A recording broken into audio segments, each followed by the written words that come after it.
Radhe Radhe, welcome back to my YouTube channel. This is Apeksha Singh trying to be Arjun of Krishna. Today I am going to start with a new subject that is history. See, since our exams are very close, so I have decided to specifically focus on the three subjects that is polity, economy and history. ठीक है, polity में already start कर चुकी हूँ, economy में मैं already start कर चुकी हूँ और अब मैं धीरे धीरे हर दिन एक एक लेक्चर एक एक चैप्टर उसका मैं अपलोड करूंगी। और हिस्ट्री में since there are three specific portion, एक एंशिएंट हिस्ट्री होती है, एक मिडिवल हिस्ट्री होती है, एक modern history and also the art and culture है, करेक्ट। तो मैं ancient history, medieval and art and modern history इन सबके एक एक chapter daily with their standard books and also with my vision IAS note, जो भी उसके वैल्यू एडिशन मेरे नोट्स मटेरियल्स होते हैं उसके साथ मैं अपलोड करूं daily. So today I am going to start with this lecture is a ancient history. मैं एंशिएंट हिस्ट्री जो है स्टैंडर्ड बुक्स उसकी आर.एस. शर्मा उसके साथ कंप्लीट करवा रही हूँ, also linking with my value addition notes of my vision IAS जो मुझे गिवन है, ठीक है। तो मैं उसके साथ स्टार्ट करने वाली हूँ daily and also I am going to upload the current affairs class with vision IAS of monthly. Daily basis पे मैं एक एक टॉपिक अपलोड करूंगी since exam is very close, so we also have to go with the revision, mock test, PYQs के साथ। तो जितनी जल्दी हो सके मैं पूरा सिलेबस इन डिटेल कवर करवाऊंगी। ये जो क्लास होगी एंशिएंट हिस्ट्री की आर.एस. शर्मा स्टैंडर्ड बुक से, वो बेसिक स्टूडेंट्स के लिए जो बिगनर्स हैं और टू एडवांस से लेके सबके लिए कवर किया जाएगा, ठीक है। चाहे वो बिगनर हो चाहे वो एडवांस लेवल का हो, वेरी डिटेल, वेरी बिगनिंग, जो भी आप है मैं बिल्कुल डिटेल में इस चीज को एक्सप्लेन करूंगी। Now, without wasting much of our time, let's start with the subject ancient history, the first chapter. Since the first chapter is the significance of the ancient Indian history, term से बहुत ज़्यादा clear हो रहा है कि significance की बात कर रहा है, विच मीन्स क्या इम्पोर्टेंस है एंशिएंट इंडियन हिस्ट्री, जो हमारे प्राचीन भारत का इतिहास है उसको पढ़ने की हमारी क्या इम्पोर्टेंस है, क्या क्यों हम पढ़ेंगे, क्या ज़रूरत है पढ़ने की। तो थोड़ा सा कॉमन सेंस भी लगाना है, अगर हम प्राचीन भारत को पढ़ने की कोशिश करें क्यों हम उससे पढ़ेंगे, ठीक है। So this chapter is about the significance of ancient Indian history, the standard book of RS. Sharma, ठीक है। सो मैं एक एक टर्म को बहुत ही और मेजरली मैं कोशिश करूंगी की पॉइंट से, you can see the major जो की वर्ड्स हैं मैंने हाईलाइट कर दिए हैं, उन चीज़ पर ही, उन्हीं पॉइंट्स पर ध्यान देना है। बाकी चीज़ों को you don't have to read this thing, if you go you know I will explain the points, I will explain each and everything and later on you just go through with all these chapter. आप बस line by line पढ़ेंगे तो आपको automatically सब समझ में आ जाएगा, ठीक है। If you see as they said the study of ancient Indian history is important for several reasons. Of course बहुत सारे, सिर्फ कोई एक कारण नहीं है जिसके लिए हम प्राचीन भारत को पढ़ते हैं, एंशिएंट इंडियन हिस्ट्री को पढ़ते हैं। There are so many reason, there are several reason. First of all we need to understand, सबसे पहले तो यही पॉइंट है ना, हाउ, व्हेन एंड वेयर, कैसे, कब और कहाँ पे, ठीक है। How, when and where people, कब पीपल लोगों ने डेवलप देयर अर्लियर कल्चर्स, अपना सबसे पुराना कल्चर कब शुरू किया, कैसे शुरू किया, कहाँ शुरू किया भारत में, इस चीज़ के बारे में हम पढ़ेंगे। सो बस कीवर्ड याद रखना, how, when and where people develop their earliest culture, कैसे डेवलप किया, how they begin undertaking the agriculture, लिखा है एग्रीकल्चर, स्टॉक रेजिंग, कैसे लोगों ने एग्रीकल्चर शुरू किया, स्टॉक रेजिंग शुरू किया, क्योंकि स्टॉक इकट्ठा करना which made their life secure and settled, है ना। It shows how the ancient Indians discovers and utilize natural resources, किस तरीके से लोगों ने उस समय जो नेचुरल रिसोर्सेज थे वहाँ के, पानी, हवा, लोगों को डिस्कवर्ड किया, फिर यूटिलाइज किया, which made their and how they created a means of livelihood for them, और कैसे उनसे जीने का जरिया निकाला, है ना, means of livelihood. We get an idea of how the ancient inhabitants, एक ही मतलब है एंशिएंट इनहैबिटेंट्स मतलब वहाँ के रहने वाले लोग, प्राचीन भारत के रहने वाले लोग। They made the arrangement for food, shelters and transport, किस तरीके से लोग इन सब चीज़ों का अरेंजमेंट करते थे, है ना। And how they switch to farming, शुरू कैसे की, स्पिनिंग कैसे की, मेटल वर्किंग पे, वीविंग पे काम कैसे किया, एंड इवेंचुअली क्योंकि बाद में जाके किंगडम्स स्टार्ट हुई, जनपद, महाजनपद, कैसे गांव, विलेजेस, सिटीज़, लोगों ने सेटलमेंट्स कैसे शुरू करी। लेटर ऑन जो in the coming chapters we are going to study about the janapada and mahajanapada. Right now you just have to be aware of these things कि क्या क्या चीज़ें हम इसमें क्यों ज़रूरी है इन एंशिएंट इंडियन हिस्ट्री को पढ़ना, ठीक है। So this is what exactly mentioned here कि how they took to farming, spinning, weaving and metal working and how they cleared the forest, कैसे उन्होंने जंगलों को साफ किया, ऐसा ही होता है ना, they clear the forest and then eventually villages को, गाँव को, they founded the villages, cities, गाँव बनाए जाते हैं, गाँव के बाद शहर आते हैं and eventually larger kingdoms establish होती हैं। This is how the thing happened right उसके बाद क्या हुआ पीपल एक यहाँ नेक्स्ट मैं एक एक लाइन को इसीलिए एक्सप्लेन कर रही हूँ सो दैट जो बिगनर भी है ना और एडवांस लेवल का स्टूडेंट भी है वो भी इसको ध्यान से समझ ले ठीक है so when you read all these thing again you will able to understand then people are not consider civilize unless they know how to write so पहले के टाइम पर and eventually even now also आज भी ऐसा है कि people are not consider civilize नहीं consider किया जाता जब तक उनको they don't know how to write जब तक लिखना पढ़ना ना आता हो ऐसा ही बोलते हैं ना सो इस तरीके के आज के टाइम पर जो हम लैंग्वेजेस बोलते हैं जो भाषा हम बोलते हैं जो राइटिंग्स हम लिखते हैं जो आज लिखी जाती है so they are saying the different forms of writing है जो language that we spoke today which is prevalent today जो आज के टाइम पर है उन सब का आपको रूट कहाँ से मिलेगा फ्रॉम द एंशियंट टाइम से ठीक है एंशियंट टाइम से आपको मिलेगा and over a period of time they have develop through the ages ठीक है एंड सबसे इंपॉर्टेंट चीज़ इसके बाद जो मैं इसलिए स्पेसिफिकली मैंने हाईलाइट किया है यूनिटी इन डाइवर्सिटी सबसे इंपॉर्टेंट चीज़ जो हमें हमारी एंशियंट इंडियन हिस्ट्री से पता चलती है कि it's not about the things are diverse today it's ये सिंस एंशियंट टाइम से प्राचीन टाइम से ऐसा है कि यस सिंस एंशियंट टाइम प्राचीन टाइम से ही ऐसा है कि यूनिटी एंड डाइवर्सिटी देखने को मिलती है कि ऐसा नहीं है कि आज ही के टाइम पर डाइवर्सिटी आई there different culture languages religions communities races tribes ऐसा नहीं है कि आज ही रही है सिंस एंशियंट टाइम से प्राचीन टाइम से समय से ऐसा था और तब से इवन इतनी सारे there different cultures languages communities tribes races still there was always being a unity which is underlying there तब भी यूनिटी ऐसा नहीं है आज से ही हो हमेशा से थी हमेशा से unity in diversity being diverse we are being so diverse we have still unity since ancient time से एग्जिस्ट करती थी तो उसके ये भी इसलिए भी हम एंशियंट इंडियन हिस्ट्री को पढ़ते हैं कि हमें इसका भी सिग्निफिकेंस पता चलता है these are certain notes of this chapter जो मैंने खुद से प्रिपेयर किया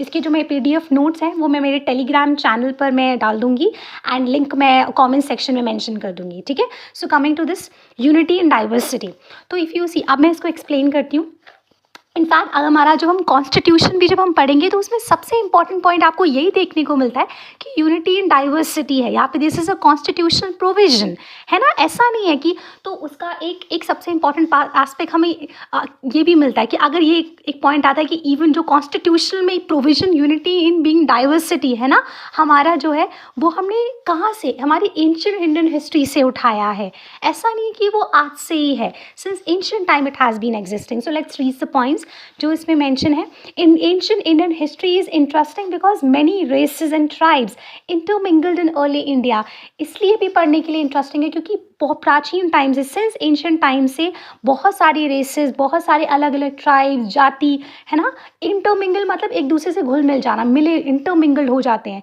तो इतिहास तब से था सो देवर मैं इसलिए मैंने कीवर्ड से इतना हाईलाइट किया है many races and tribes they intermingle in India कौन कौन से रेसेस और tribes pre Aryans Indo Aryans the Greeks the Scythians the Huns the Turks ये सारी की सारी अलग अलग रेसेस हैं ट्राइब्स हैं अभी you don't have to go through them in a detail point you just have to remember this thing कि all these different kinds of tribes and races these are mainly coming from the Central Asia ये सब Central Asia से आ रही हैं अभी हम इन सब chapter in सारे ट्राइब्स के बारे में इन डिटेलिंग थोड़ा बहुत जो है we don't have to go to a PhD level to this thing but little bit of knowledge which we are going to study in the upcoming chapters वैदिक Aryans के बारे में वेद के बारे में जो हम पढ़ेंगे वैदिक पीरियड जब आएगा उसमें हम पढ़ेंगे जब IVS हम इंडस वैली सिविलाइजेशन IVC जब हम पढ़ेंगे उसमें थोड़ा थोड़ा सबकी नॉलेज जब when they are going to deal with Scythian the Greeks सब हम डिटेल में इसके बारे में पढ़ेंगे अभी बस इतना पढ़ना है कि बहुत सारे ट्राइब्स बहुत सारे रेसेस जो लोग रेसेस हैं बहुत सारी जाति वो कम्युनिटीज़ अलग अलग they are coming from the central Asia वो सेंट्रल एशिया से आई थी मैं इसमें थोड़ा सा आपको आर्यंस प्री आर्यंस और जो इंडो आर्यंस है ना इसका थोड़ा सा नॉलेज दे देती हूँ क्योंकि अभी जो नेक्स्ट पॉइंट जिसमें हम पढ़ेंगे वो ये है कि नॉर्थ इंडिया में या साउथ इंडिया में प्री आर्यंस आए थे कैसे नॉर्दर्न इंडिया में दे पॉपुलर और सदर्न इंडिया में वो पॉपुलर थे थोड़ा सा मैं आपको दे देती हूँ कि एक्चुअली प्री आर्यंस सबसे पहले आपको पता है सबसे पहले Indus valley civilization this is a earlier civilization we'll have correct इससे अराउंड 3000 BC के समय से तो उसके बाद IVC IVC था, इंडस वैली सिविलाइजेशन को मैं शॉर्ट में IVC बोल रही हूँ और लिखा भी जाता है। तो उसके बाद आए थे प्री आर्यंस, ठीक है। Pre Aryans Indus valley civilization settlements होना शुरू हो गई थी, उस समय आई थी and they came near the Indus river, Indus rivers के में दे गेट सेटल देयर, वहाँ से आई थी। And that time Dravid, you know this thing, Dravidian and Tamil speaking people, Dravidian कौन होते हैं, जहाँ पे जो Tamil language, Telugu language, Dravidian are those people who belong to you mainly southern side के जो लोग होते हैं उनको बोलते हैं। So when the pre-Aryans came there, so already there are certain Dravidian speaking people were already living in the IVC near the river Indus, वहाँ पर रह रहे थे। So it is being also said कि there are pre-Aryan लोग जो थे when they got intermingled with Dravidian speaking people, तो there are certain कुछ लोग ऐसे थे जो pre-Aryans tribes who are coming from the Central Asia. Understand, first of all, pre-Aryans are those tribes which are coming from the Central Asia से आ रहे थे and they later got settled in the river Indus के पास में जिसे Sindhu river भी कहते हैं, वहाँ पर सेटल हो गए, ठीक है। एंड देन उसके बाद प्री आर्यंस के बाद आए Indo Aryan. Indo Aryans are जो मेनली इंडो आर्यन माइग्रेशन की स्पेसिफिक बहुत सारी थ्योरीज भी हैं, we don't have to go into that deep thing but we need to be aware of this thing, ठीक है। सो इंडो आर्यंस जो हैं वो प्री आर्यंस के बाद में आए, प्री आर्यंस के बिफोर द इंडो आर्यंस, ठीक है। तो मैं इनका टाइमलाइन एक स्पेसिफिक मेंशन कर दूंगी इन माय नोट्स, मैं एक हाईलाइट डाल दूंगी, वो भी एक you will realize this thing, ठीक है। उसके आप जब उसको एक बार रीड करेंगे तो आपको समझ में आ जाएगा। तो इंडो आपको डिटेल में जानने की ज़रूरत नहीं है। सबसे पहले IVC Indus valley civilisation settlement हुई थी, फिर प्री आर्यंस हुए, प्री आर्यंस के बाद इंडो आर्यंस हुए, इंडो आर्यंस आए। Indo Aryans are mainly the branch of a Indo Iranian speaking personal pastoralist. ये वो ट्राइब थी, वो लोग कम्युनिटीज़ थी जो इंडो ईरानियन, जो इंडो यूरोपियन स्पीकिंग पीपल, ठीक है, इंडो ईरानियन से आए थे। सेंट्रल, ये basically in short can I say that all these tribes, all these communities, tribes whatever, they came from a central Asia to get settles in these Indus river. वहाँ पे सप्त सिंधु के पास में बोलते हैं ना, सप्त सिंधु, 7 रिवर्स जो थी, वहाँ पे आके सेटल हुए थे, ठीक है। Let's move to the point. So ये हर एक जो आप जो देखो, कॉमन सेंस लगाओ, अलग अलग लोग जब आएंगे, है ना, use your own common sense, की मतलब अलग अलग लोग, जब ऐसा होता है ना कि एक स्टेट में जब there are different groups, there are different tribes who are coming in and when they are intermingle, जब एक दूसरे से आके मिल रहे, यू नो, कल्चर एक्सचेंज होगा, pattern, you know, their living style change होगा, थिंकिंग पैटर्न चेंज होगा, तो एक दूसरे से घुल मिल जाएंगे, तो एक दूसरे के कल्चर के, एक दूसरे की कम्युनिटीज़ के लाइफ स्टाइल, दे थिंकिंग पैटर्न, कल्चरल, एक दूसरे से घुल मिल जाएंगे, है ना, इस तरीके से होगा। So in the same way when all these tribes and all these ethnic group they came, they contributed their own bit, they contributed, और प्रेजेंटली इन सब ने एंशिएंट टाइम में अपना अपना थोड़ा थोड़ा कंट्रीब्यूशन किया एंड जिसका रिजल्ट ये हुआ कि that leads to the evolution of that, जो हमारा evolution of the present Indian social system, art and architecture, language and literature. जो आज का हमारा इंडियन सोशल सिस्टम है, आर्ट एंड आर्किटेक्चर है, लैंग्वेज, लिटरेचर लिखा जाता है, वो इन सारे एथनिक ग्रुप के थोड़े थोड़े कॉन्ट्रीब्यूशन का एक पार्ट है, लिखा है ना, line, there is a line which is mention, each ethnic group contributed its might to the evolution of Indian social system, है ना, वो mention all these people and their cultural traits, और ये सारे लोग और इन सब के cultural traits which is features, character, थोड़े थोड़े features, सब they all commingled so inextricably, मतलब इतनी which is impossible to separate, इतनी इस तरीके से घुल मिल जाना which is impossible to separate, है ना, that they can currently be identified in their original forms, इस तरीके से घुल मिल गए। तो एक यूनिटी एंड डाइवर्सिटी का पॉइंट हमें ये देखने को मिलता है कि there are many tribes and many races and tribes which intermingle in India, and what are those tribes, and they contributed their bit to the which leads to the evolution of our present Indian social system, इसलिए भी हम पढ़ते हैं, है ना।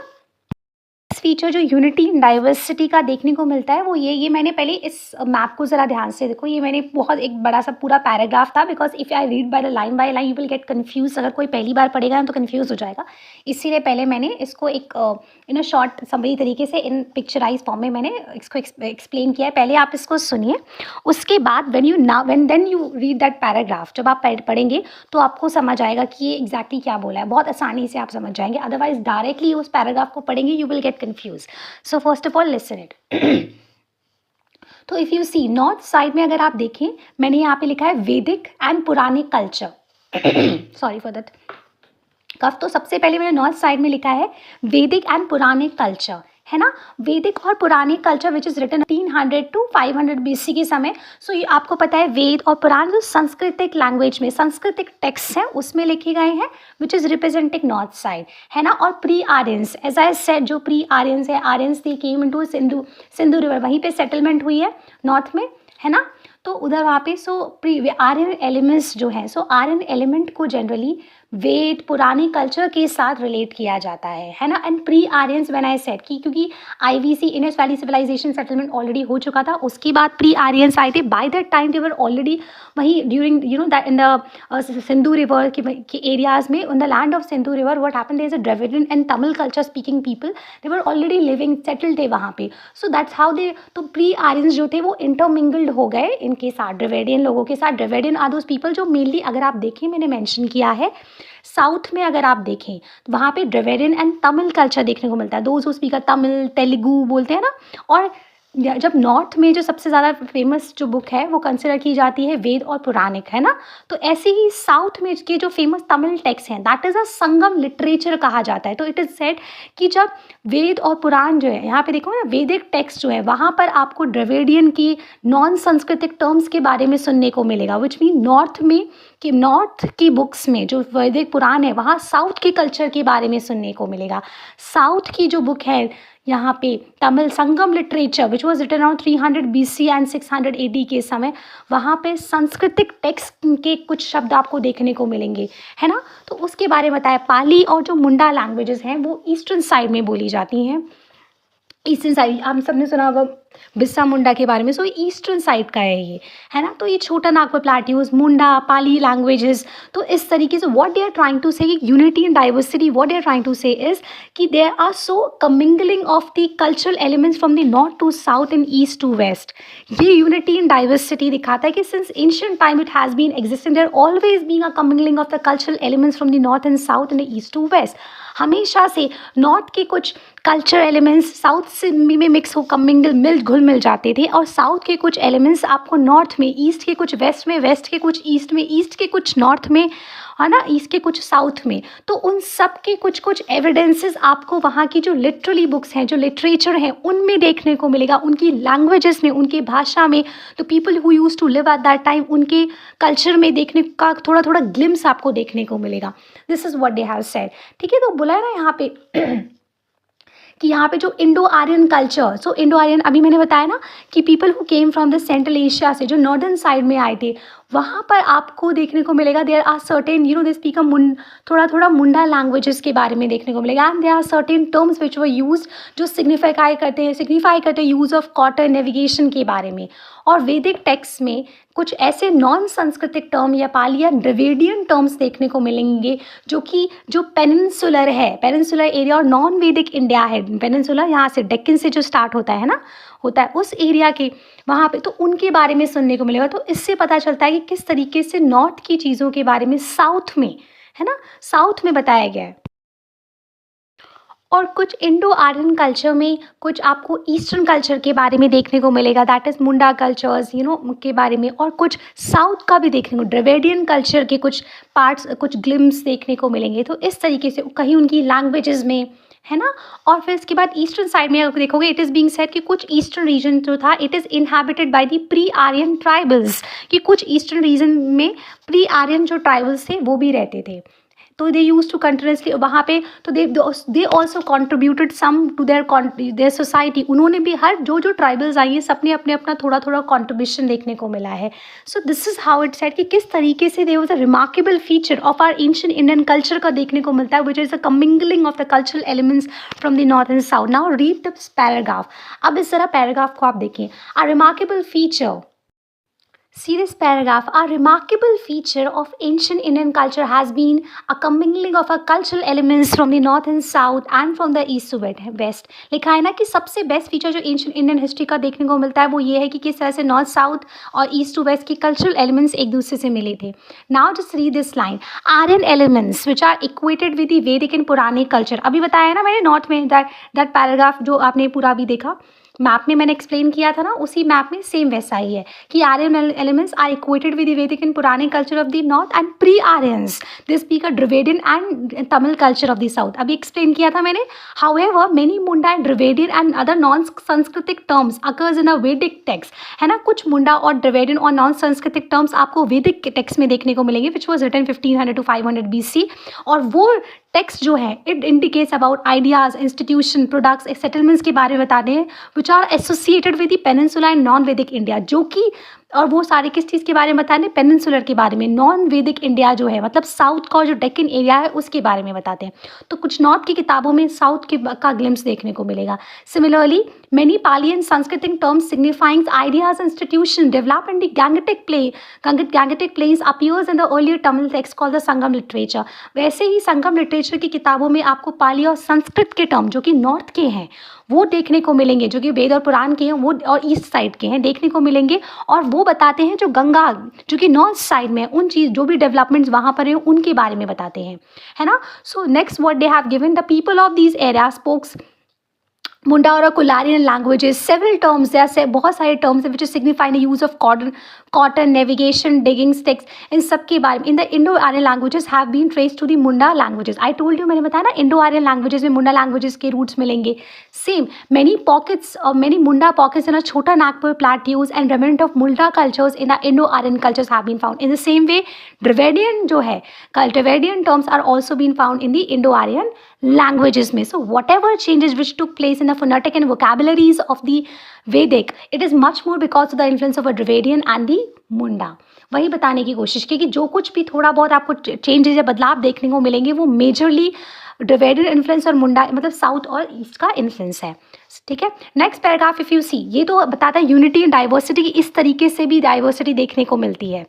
तो ये सारे यूनिटी एंड डाइवर्सिटी के ग्लिम्स हैं जो हम सिंस एंशिएंट टाइम से एग्जिस्ट करते थे. किस तरह से, तो एक सिंपल सा लाइन है कि किस तरीके से हमारी ancient history unity and diversity के बारे में कौन कौन से ग्लिम्स देती है, किस तरह से बताती है. So these are certain points, है ना. और इसीलिए मैंने उस पैराग्राफ को पूरा एक मैप के में एक्सप्लेन किया था और इसके शॉर्ट नोट्स मैंने हालांकि अपनी टेलीग्राम चैनल जो है उसमें अपलोड किया है. नेक्स्ट पैराग्राफ देखो. इंडिया हैज़ कि ऐसा नहीं है आज के टाइम पर इतने रिलीजन्स देखने को मिले. India has seen the India has since ancient times been seen offer several religions. अलग अलग धर्म देखने को मिलते हैं like Brahmanism, Hinduism, Jainism, Buddhism, all these and people practice a different culture and all these religions सब लोग they intermingle with each other, interacted with each other, एक दूसरे से intermingled हुए हैं, घुले मिले हैं. And that's how the new culture developed. Now, though they practice a different language, practice different religion, observe different social customs, लेकिन still एक certain common style of life हमेशा से exist करने को देखने को मिलता है. Very easy. नेक्स्ट और यूनिटी एंड डाइवर्सिटी का कॉन्सेप्ट जो देखने को मिलता है, the ancient store for unity सबसे इंपॉर्टेंट पॉइंट है यूनिटी एंड डाइवर्सिटी का. There always been the subcontinental Indian subcontinental geographical unity. Indian subcontinent वाला जो पार्ट है वो हमेशा से एक यूनिटी मेंटेन करता है वहाँ, वो हमेशा एंशिएंट टाइम से रहा है, सिंस एंशिएंट टाइम से. तो अब इसको इस इंडियन सब कॉन्टिनेंटल को अलग अलग टर्म से जानते हैं, अलग अलग टर्म से जाना गया. So you know there are different state, languages, cultures and communities and gradually people develop their territorial identity. अलग अलग लैंग्वेज है, अलग अलग कल्चरल, फिर धीरे धीरे लोगों ने अपनी एक टेरिटोरियल आइडेंटिटी डेवलप की, है ना. तो उस स्टेट और के नाम पर ही and these small territories what you know they are called as a janapadas. Janapada कही जाती थी and they were actually name after their tribes. हम पढ़ेंगे जनपद और महाजनपद के बारे में, एक स्पेसिफिक चैप्टर है, we will study in the upcoming chapter. ठीक है, जो आएंगे उसमें हम पढ़ेंगे. तो अलग अलग जो उनकी किंगडम, उनकी जाति, उनके राजा के होते ना कि उनके नाम पर उनका नाम रखा जाता था. तो next if you see in fact the whole state, जो पूरी इसकी बात करें पूरा state, however the country whole came to be name as a पूरी कंट्री को, जो उसने बोला ना Indian subcontinent, it is since that अब इसके बहुत अलग अलग नाम हैं. It is called famously known as a Aryavarta. Aryavarta जो है वो किसके नाम पे रखी गई, आर्यंस के नाम पे, which is a dominant culture community that time, Aryans के नाम पे रखी गई. अगर आप देखें so the whole country it came to be known as a Aryavrat, which is named after the famous dominant culture communities Aryans. Aryavart जो है वो आर्यंस के नाम पे रखा गया है, मैंने बताया ना। और आर्यवर्त जो है इट डिनोट्स पूरा northern India and central India को, and also extended to the eastern and western sea coast, पूरा सब कॉन्टिनेंटली, तो इंडियन सब कॉन्टिनेंट डिनोट कर रहा है ना, तो उसको आर्यवर्त के नाम से एक और नाम से जाना जाता है, दैट इज़ अ भारतवर्ष। याद रखना, आर्यवर्त, भारतवर्ष, है ना। So initially it is known as a Aryavarta which is named on the basis of their dominant culture community called the Aryans, है ना, Aryans. And this Aryavarta basically denote the central and the northern India and also extended to the eastern and western coast, and it is also known by the one more name, that is the Bharatvarsh, Bharatvarsh or the land of the Bharat, ठीक है। Bharat that time they consider as the sense of tribe और family, कोई जाति के नाम पे। तो एक फेमस नेम था आर्यवर्त और एक नाम था भारतवर्ष, ठीक है। भारत, और इसका जो एंसेंस, इसका जो नेम है, इसके बारे में जिक्र है वो ऑन द ऋग्वेद में, महाभारत में देखने को मिलता है ना। बट द नेम भारतवर्ष जो है वो महाभारत की महाभारत बुक है एंड पोस्ट गुप्ता की जो सांस्कृतिक टेक्स्ट बुक्स हैं उनमें देखने को मिलती है, ठीक है। So it is being said कि फेमसली कि the whole country and since came to be known as a Aryavarta and Bharatvarsha, and since ancient times से Indian subcontinental geographical unity का कॉन्सेप्ट है वो चलता आ रहा है। That is why it is very important to know about our ancient history. The term Bharatvarsha जो है it is also used to apply to one of the 9 divisions of the earth। अर्थ धरती के जो 9 हिस्से 9 डिविजन्स है उसके किसी एक पार्ट को एक्सप्लेन करने के लिए भारतवर्ष यूज़ किया जाता है। एंड मोस्टली जो भारतवर्ष का जिक्र है वो पोस्ट गुप्ता की जो टेक्स्ट के बुक्स हैं जो उस पीरियड के समय पोस्ट गुप्तास के टाइम पे देखने को मिलता है। And the term Bharati which means the inhabitant of India, Bharat के, इंडिया के रहने वाले, it also find in the post Guptas की जो टेक्स्ट हैं। और अबाउट इन जो भी टेक्स्ट हैं या कौन कौन सी बुक्स हैं उस समय उनके जो ancient writers and poets philosophers ने लिखी थी, that will we are going to read in the upcoming chapters. Next जो है सबसे इंपॉर्टेंट चीज़, अभी ये पढ़ ली, अभी आपने आर्यवर्त के बारे में पढ़ा, भारतवर्ष के बारे में पढ़ा। नाउ द टर्म हिंदू, जो हिंदू टर्म है वो कहाँ से डिराइव्ड हुआ है? So the term Hindu, first of all understand the word Hindu, it has been came from the in Sanskritic term that is the Sindhu। The word Hindu it derived from the Sanskritic term Sindhu। Sindhu से आए, Sindhu is the river Indus, जो हमारी Indus river है उसको बोलते हैं, हिंदी में सिंधु बोलते हैं, इंग्लिश में द रिवर इंडस कहते हैं। तो एक्चुअली व्हाट हैपन, इसका जो main Hindu terms, how this term Sindhu turns into the Hindu, this is I am talking about the, जो हमने अभी आर्य शर्मा की बुक्स में पढ़ा है उनसे।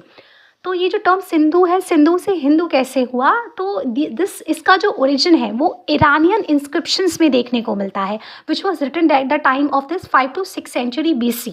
The term Hindu its root it has this origin from the Iranian inscription. So actually linguistically they speak S in place of H, है ना, वो एस जो है उनके यहाँ एच बन जाता है। So that's why where it comes as a pronounce में सिंधु को हिंदू कहने लगे ईरानियन स्पीकिंग लोग जो थे, क्योंकि उनके यहाँ एच होता है, turns into the H, so they started speaking Sindhu as a Hindu started Sindhu as a Hindu. So the Iranian inscription, they first mentioned the Hindu as a district on the Indus rivers, on the Sindhu river.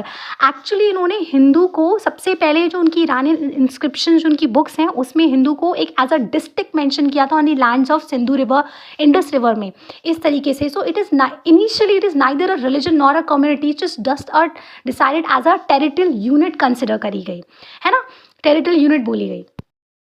So basically this unity of India was recognized by these foreigners, because when the first of all they came into contact with those people who is living on the river Sindhus और Indus river। सबसे पहले जो लोग भी foreigners आते हैं सबसे पहले उन लोगों के साथ contact करते हैं जो सिंधु river और इंडस के पास में रहती हैं। So they named the entire country after this river Sindhu, and because since the Iranian speaking they linguistically they speak S, and the S becomes the H in Iranian, that's why it is called as in Hindu। Understand? But actually the word Sindhu is derived from the Hindu word, it derived from the Sanskritic term that is the Sindhu. Since the Iranian speaks in linguistically S in place of H, that's why it came to be known as a Hindu for those people who was living on the lands of Sindhu river, है ना, उसी basis पे consider करते हैं। And in fact in a Persian and Arabian languages, Arabic languages में India it came to be called as a Hind. जो भी Persian और अरबिक्स बुक्स हैं, later on we are going to study in detail, पढ़ेंगे कौन कौन सी आर्ट एंड कल्चर में तो और अच्छे से पढ़ेंगे। सो इंडिया को हिंद कहा जाता है पर्शियन और अरबिक लैंग्वेजेस में। एंड जब even the Iranian rulers, this is about a post Kushan times के समय, जो कुशान, वो भी टाइम पीरियड हम पढ़ेंगे लेटर ऑन, पोस्ट गुप्ता उसके समय, कुशान के बाद पोस्ट कुशान टाइम्स के समय जब Iranian rulers when they conquered the Sindh area, पूरा कैप्चर किया सिंध का जो area, so they named it as an Hindustan. तब उस समय हिंदुस्तान नाम उसको दिया उस समय, ठीक है। Next point when we see here, एक सबसे बड़ी चीज़ जो हमारे ancient poets, philosophers and writers थे, they view the entire country as a integral unit. वो पूरे भारत को एक इंटीग्रल यूनिट की तरह मानते थे, है ना। एंड स्पेसिफिक यहाँ से एक टर्म हम पढ़ेंगे, दैट इज़ अ चक्रवर्ती। तो बेसिकली एंड दे जो as an integral unit, so basically they really appreciate those king who try to establish their authorities as a single universal monarch. मतलब यहाँ पे एक टर्म आया है, domain of a single universal monarch, मतलब एक राजा पूरे उसमें, एक यूनिवर्सल पूरे देश, पूरे कंट्री में, पूरे देश में सिर्फ एक राजा हो।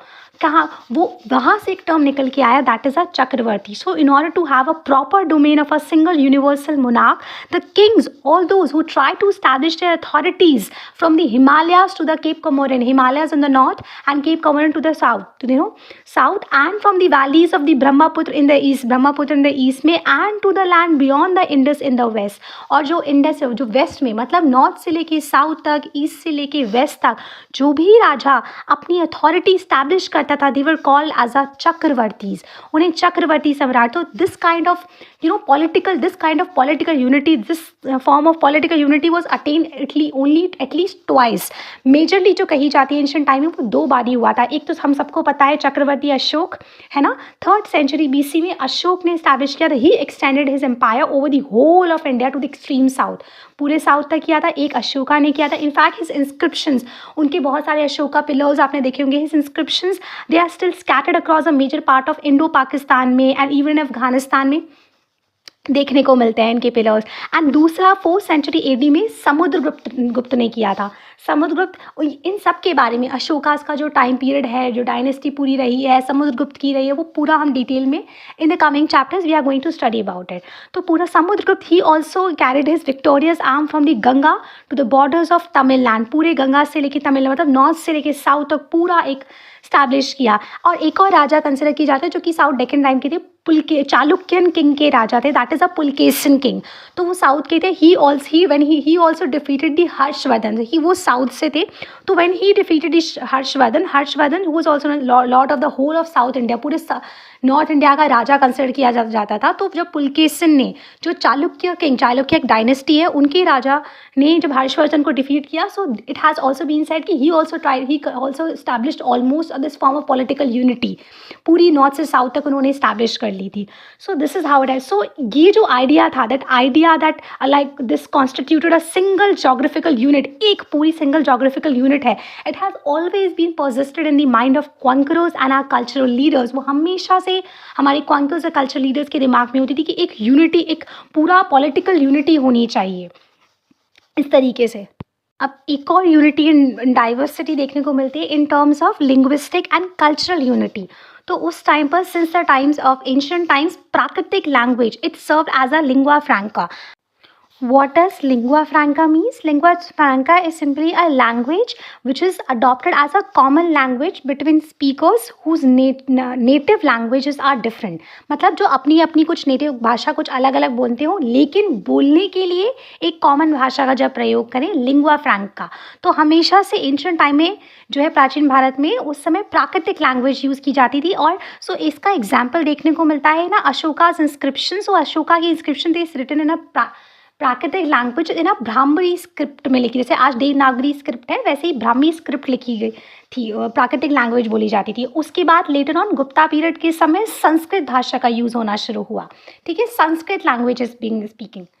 और इसका एग्जाम्पल देखने को मिलता है जो पोस्ट गुप्ता के जो ऑफिशियल डॉक्यूमेंट्स हैं, it was were written in Sanskrit, so पहले प्राकृतिक and then a Sanskrit language.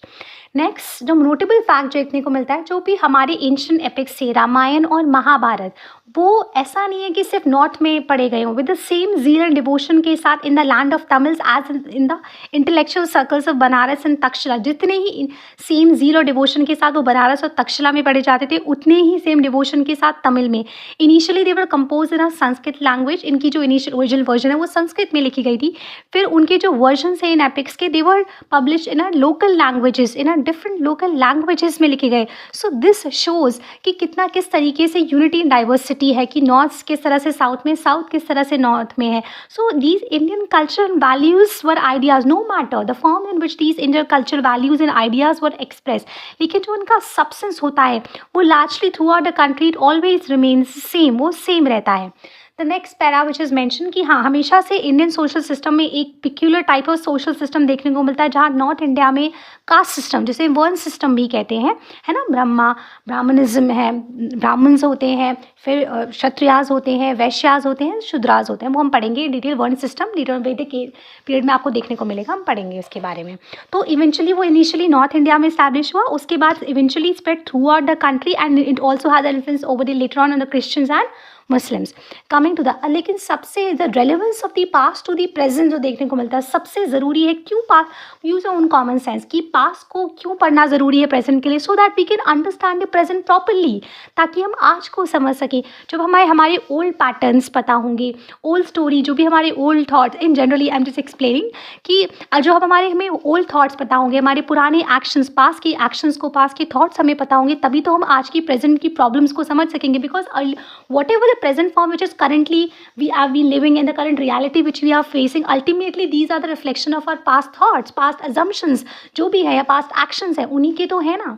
So I just go to the philosophical part, but actually में ऐसा ही तो है ना है ना। तो इन द सेम वे जो हमारी एंशिएंट हिस्ट्री, जो आज भी हम इंडियन सोशल सिस्टम जो हमारा डेवलप्ड हुआ है आज के टाइम पे, वो हमारे पास्ट की जो भी कस्टम्स हैं, रिचुअल्स है, कल्चर है, या ट्राइबल्स हैं, लैंग्वेजेस हैं, एक्सेट्रा, जितने भी ट्राइब्स, एथनिक कम्युनिटीज़ हैं, उन सब के का ही कमिंगलिंग एक इफेक्ट ही तो है, वो सब रिफ्लेक्शन ही तो देखने को मिलता है। So to understand the present कि what is hampering the India's progress as a nation, for that we really need to understand, though India has made a very remarkable progress in different fields, in a varieties of fields, but these advances alone cannot enable us to compete with the achievements of modern science and technology. For that we need to understand what is, if we talk about it, अगर हम बात करते हैं आगे progress करने की, हमें past के बारे में समझना होगा। So there are two terms, यहाँ पे मैं दो टर्म्स के बारे में मैंने हाईलाइट भी किया है। एक टर्म है restoration of our ancient culture and civilisation versus preservation of ancient heritage in art and architecture, मैंने मेंशन भी किया है। ये दो अलग अलग चीज़ें हैं। Understand the restoration of our ancient culture and civilisation versus preservation of our ancient heritage. जब हम रिस्टोरेशन की बात करते हैं, तब हम कहते हैं that we really want to bring back the old pattern of society and culture. हम पुराने पैटर्न ऑफ सोसाइटी कल्चर को रिवाइव करने की बात करते हैं, उसकी बात तो, लेकिन हमें ये बात, for that we need to have a clear and correct understanding of the past, हमें समझना होगा। बिकॉज ये बात हमें डेफिनेटली पता है, we can not ignore this fact कि ancient Indian society it was marked by a social injustice रहा है, ठीक है, चाहे लोअर ऑर्डर्स रहे हों, शूद्राज अनटचेबल की बात हो, और it is about the laws and customs which were discriminate against women in favour of women, है ना, चाहे डिस्क्रिमिनेशन की वुमेन की बात हो, या जो भी हमेशा से सोशल कस्टम रहे हैं। तो अगर हम restoration of the old way of life की बात करते हैं, then we naturally revive and strengthen all these inequities, we are trying to perpetuation of these social inequity that will afflict India, Bharat को। तो हमें ये समझना पड़ेगा, अगर हम रिस्टोरेशन, रिवाइवल की बात करें, तो हम इनको रिवाइव ना करें, उसके लिए हमें पास्ट को समझना बहुत ज़रूरी है कि हम वो गलती दोबारा ना दोहराएं, ठीक है। और सिंस वी नो कि हमारे old norms, values, social customs और जो भी ritualistic pattern, they are so deeply ingrained in the minds of the people that they can not easily get themselves out.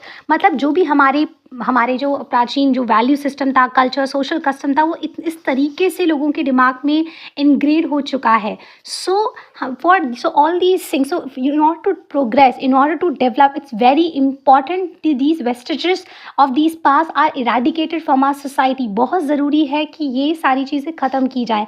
The caste system, sectarianism, it hinder the democratic integration and development of India.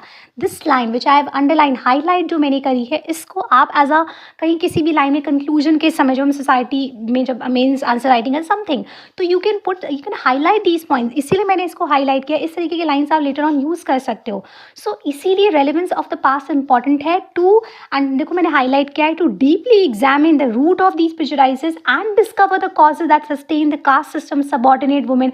कि क्या इन चीज़ों की इसका root cause क्या है, कैसे क्यों ये चीज़ अभी तक कास्ट सिस्टम या वुमेन सबऑर्डिनेट वो सस्टेन कर रही है, या ये नैरो रिलीजियस सेक्टेरियनिज्म थॉट्स हैं लोगों के आज भी, क्या ऐसी चीज़ है. And to understand those who want to understand the true nature of the past, समझने के लिए कि क्या रहा है, and to understand the nature of the obstacle, क्या वो रुकावटें हैं जो आज के टाइम पे इंडिया की प्रोग्रेस को एज अ नेशन रोक रही हैं. उसके लिए समझना, हमें एशियन इंडियन हिस्ट्री को समझना बहुत ज़रूरी है. So I hope you really understand this chapter. मैंने लाइन बाय लाइन एक एक चीज़ को बहुत डिटेल में एक्सप्लेनेशन किया है, चाहे बिगनर हो चाहे एडवांस लेवल का स्टूडेंट हो. आई डोंट थिंक इतना डिटेल में किसी भी क्लास में कहीं पर भी इतना डिटेल में एक्सप्लेनेशन आपको मिलेगा, क्योंकि मैंने word to word vocabulary, each and everything, phrase explain किया है. I hope you really like this class, and please अपने कमेंट सेक्शन में फीडबैक दीजिएगा मुझे, and please subscribe my channel, like, comment, whatever you want, chapter you want me to teach you, क्या मैं इसमें improve कर सकती हूँ. Just give me your feedback and how you do like this class, कैसी लगी आपको, please मुझे बताइएगा. Thank you so much. Radhe Radhe, and wait for the next class.